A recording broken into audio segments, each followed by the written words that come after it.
days around.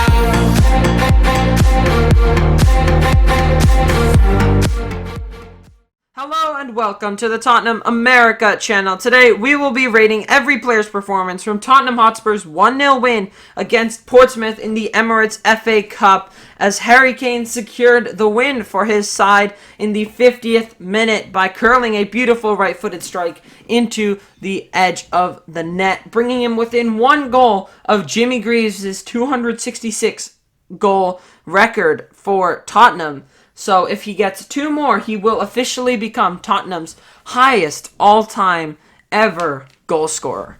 Before we get into the ratings, make sure you like and subscribe if you want to see more Spurs content. Comment down below what your reactions were to this game and subscribe if you want to see more Spurs content. Without further ado, let's start with Fraser Forster, who played in goal, replacing Hugo Lloris. I'm going to rate Fraser Forster a 6.5. Literally had nothing to do, and he only had to make one save. Yeah. I'd give him a 6.5 as well. Made one good right-handed save to deny an overhead kick at the very beginning of the game from Rico Hackett-Fairchild. But apart from that, he really had nothing to do as we were keeping most of the possession. We had 72% possession today. So Fraser Forster, really a couple passes back to him from the likes of Sanchez and Sessegnon, but nothing more than that. Moving into our defense, we'll start with Japhet Tanganga, who came into the side. I'm going to give him a 5.5. I'm going to give Japhet Tanganga a 6.5. He did pretty well. The only downside to his performance today was he did give away a good amount of silly fouls. Yeah. The fouls were really what got me for me because, against Portsmouth, we're not going to see a lot of defending, so a lot of your performance goes into how you deal with those attackers when they attack. And it seemed like a lot of the time when Portsmouth would attack, Japhet Tanganga would be the first one to give away a foul. I mean, he gave away 3 to 4 fouls this whole game, which is not a very good look. And I just feel like he was a little shaky today because I just don't feel like he was as solid as the rest of the other defenders. Moving on to our next defender, we have Davinson Sanchez. I'm going to give him a 6.5. I'm also going to give Davinson Sanchez a 6.5. Pretty convincing from him. He didn't really have to do too much at the back, just like Japhet Tanganga. Did give away, I believe, one foul. It wasn't as so silly, though. Yeah. Sanchez did have a heading opportunity earlier in the match, I believe in the first half. Yeah, but he put completely it over. messed up the header. Yeah. He was off balance as well, but nothing really to do at the back line for Davinson Sanchez. Yeah. I'm going to give Davinson Sanchez a 6.5. I thought he was fairly solid and was relatively good today. Moving on to our next defender, Ben Davies, our last of the three center backs. I'm going to give him a 6.75. I'm going to give Ben Davies a 7.25. I thought he was really good today. Early in the match, he started getting forward on him and Tanganga both. They were both making runs into the box. Davies, it started with Sanchez at the back, went to Davies, went to Sessegnon, then to Son, back to Sessegnon, and then Davies would push up. Son would drop back a little bit. So Yeah. Davies did well with that little strategy on the left-hand side, and he was really energetic today, full of energy. I think our best defender by a fair bit today. Very solid, very composed. I still wouldn't... I feel like Longley and him are very, very close in terms of who starts over who. In some cases, it could be even in the back line of Davies, Longley, Romero, if Dyer's out of form. But I think our best starting defensive line is probably either one of Davies, Dyer, Romero, or Longley, Dyer, Romero. I think those two left-footed center backs are really very close in terms of level. Moving into our wingbacks, probably our weakest side of the game, our weakest area of the field. We'll start with Emerson Royale. I'm going to give him a 5.75. I'm going to give Emerson a 6. In the first half, he did terrible. He was woeful. Couldn't get passes off. Too slow on his feet. But in the second half, all of a sudden, he woke up. He did well in the second half. Had a headed shot onto the post. Unlucky not to score. And he started doing better. Even on the left-hand side, he was doing pretty well. Yeah. I felt that that post hit was just unbelievably unlucky. I mean, you hit the inside of the post. It comes basically rolling across the goal line, but just did not go into the net, which was just unfortunate for Emerson, who I thought had a much better second half. Not the best, not like Doherty level against Crystal Palace, but much better than he was in the first half. Continuing to our other wingback, I think probably one of the worst players on the pitch, Ryan Sessegnon. I'm going to give him a 4.75. I'm going to give Ryan Sessegnon a 5. He started the game well. Started the game well. He had about like 5 crosses probably, and all of them pretty much got blocked. Yeah. And then he just went into like his form just went into literally a garbage can, straight down. He was not able to beat his man at all. He was messing up simple passes. No crosses got through. And he just had an absolute nightmare of a day and eventually got taken off for Jed Spence towards the end of the game, I believe, in the 77th minute as one of our 2 substitutions we made today. But Sessegnon was really disappointing. Yeah, Sessegnon, he's not one of those established players like Sarr is. He just lost all his confidence today. Didn't look confident on the ball. Didn't look confident making passes. And he's on a decline now. But I hope he gets over his decline. And even against Crystal Palace, when he came on as a sub late in the game, he looked very shaky. Yeah. And same thing today. He basically continued that form. So he started off the season very well. I hope he gets over this little slump in his form. Yeah, I agree. Moving into midfield, one of our brightest players on the team, Matar Sarr, who impressed at Crystal Palace and won over Antonio Conte, getting a start here against Portsmouth. I'm going to give him a 7.5. He was really impressive. Yeah, I'm also going to give Matar Sarr a 7.5. After he came on as a sub against Crystal Palace, he started today against Portsmouth, and boy did he deliver. Yeah. He won 8 duels today in the match, the most out of any player in the match, and he also had the most successful tackles in the match with 3. He never stopped running. His passing was almost perfect. I mean, granted, there's going to be some mistakes. He's a 20-year-old player, so it's not going to be like he's perfect in every aspect of his game, but by no means was he bad. By no means was his passes bad. There were just some unlucky ones, but undoubtedly he was one of our best players today. Never stopped running. His physicality is unbelievable. And for a 20-year-old, this guy is really something.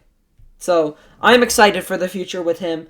I know that we had reports to maybe loan him out to another club, but I don't know if that's even going to happen with the injuries we have. Bissouma, Bentancur going out. So I think Sarr could stay and retain his place and try and win over Antonio Conte as a starting player because he has, I don't think he even, I'm sure he'll get stronger as he grows and as he gets older, but it's not like he's weak. It's not like he's fragile like Sessegnon was at the start of his Spurs career. Even still, Sarr you can see has. when he is, Sessegnon and Skip sometimes too, not established, don't have quite the confidence. Yeah. Sarr already looks like a pro at everything he does. Yeah. His midfield partner was not as great. Oliver Skip. I'm going to give Ollie Skip a 6. His passing was okay, but his first touch really let him down, and he missed a huge opportunity towards the end of the match to seal it. Yeah, I'm also going to give I'm going to give Ollie Skip a 6.5. Not the most convincing performance from him. He did his job in midfield. Heavy touches from him. Didn't look the most convincing on the ball. He did draw a couple fouls, I believe, too. One time, which because he had a heavy touch, he drew a foul. He has to learn to not go in kind of recklessly like that. Which, he was doing before he got injured. So I think this is just a consequence of him not playing for 6 months and not getting regular football for even longer. He was injured for 6 months. Then the summer break came along. And then he didn't get many chances in the first half of this season. So it's not like he's had all the chances in the world to revive his form. Let's move into our front 3 now, starting with Brian Hill. Brian Hill shined very brightly today. I'm going to give him a 7.5, and he continued his form that he showed at Crystal Palace. Yeah, Brian Hill shining again just like he did at Crystal Palace. No goals or assists, but looking very, very confident, willing to take on his man, which is something a lot of our players have failed to do, namely our wingbacks. So it's a very, very nice sight to see with Hill. Again, this could be another player that we loan out, but it's really going to depend on how he does in terms of form in the next couple of weeks. So that'll be interesting to watch with the North London Derby and Man City coming up. You know, we could not loan him out. With Lucas Moura out injured too, I think we have to keep him. Yeah. We have Kane, Son, He kind of Heel. he adds with a different Kulusevski, yeah. Richarlison, and Lucas Moura out. And I think right now, Heel is ahead of Lucas Moura. I think he adds a different dimension to our team because Son used to add that, but I feel like while he's in this form dip, I think Heel will come alive. So it's going to be him and Sarr are going to be very interesting players to watch. Let's continue to our other winger, Heung-min Son, who started on that left side. I'm going to give Son a 6.5. I'm going to give Son a 6.75. Not the most convincing in the first half. Was trying to do things. Didn't always come off for him. In the second half, when Emerson hit the post, Son put in a beautiful delivery. And at times, he looked like his old self with quick feet movements. Yeah, the flashes of the past are coming back.